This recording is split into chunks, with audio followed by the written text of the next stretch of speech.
সাম্প্রতিক বিপ্লবকালে আমাদের ইতিহাসের সবচেয়ে কঠিনতম সময়ে জনগণের মুক্তির আকাঙ্ক্ষা পূরণে তাদের পাশে দৃঢ়ভাবে দাঁড়িয়ে আমাদের সাহসী সশস্ত্র বাহিনী সমূহ আরও একবার শান্তির প্রতি তাদের অঙ্গীকার প্রমাণ করেছে।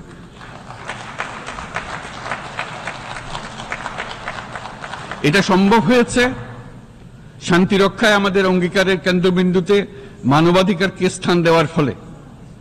জাতিসংঘের পিস বিল্ডিং কমিশনের সূচনা লগ্ন থেকেই শান্তি রক্ষার মতো শান্তি বিনির্মাণেও বাংলাদেশ সমান অঙ্গীকার ব্যক্ত করে এসছে। আমাদের দিনগুলোতে আমরা জাতিসংঘের শান্তি রক্ষা কার্যক্রমে আমাদের মূল্যবোধ ভিত্তিক অবদানের ধারাবাহিকতা রক্ষা, সমুন্নত ও প্রসারিত করতে বদ্ধপরিকর।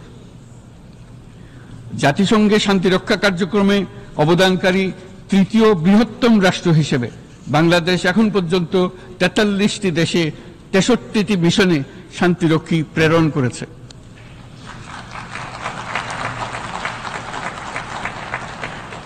বসনিয়া থেকে শুরু করে কঙ্গো পর্যন্ত বিশ্বের বিভিন্ন প্রান্তে এসব মিশনে দায়িত্ব পালনকালে ১৬৮ জন বাংলাদেশি শান্তিরক্ষী নিজেদের জীবন বিসর্জন দিয়েছে।